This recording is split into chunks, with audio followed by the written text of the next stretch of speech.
Mohammed Ilkas is 27 years old, a Rohingya Muslim who fled his home in Myanmar to seek refuge in Indian-administered Kashmir.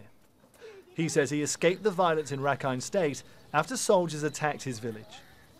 After crossing the border and travelling for more than a week, he eventually reached his sister living in Jammu. We have 12 members in our family. I don't know whether most of them are dead or alive. Our villages were burned down. I somehow managed to escape. I don't know where the others are. The army shoots at us and sets our homes on fire with people inside. Ilkas reached safety, but his stay in India may be temporary. Like so many other Rohingya, he is unwanted by the government, after leaders said they were going to expel all Rohingya, even those registered with the UN Refugee Agency.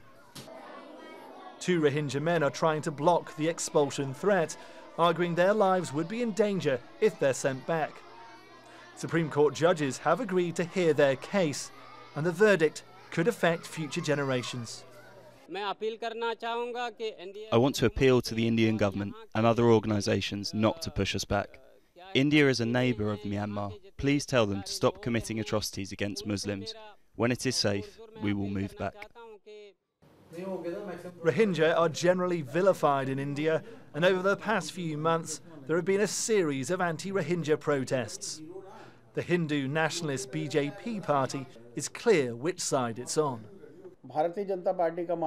After travelling thousands of kilometres, the Rohingya are settling here. The BJP believes they must be deported back to their respective countries. That is what the central government has advised. Aid agencies have criticised the decision.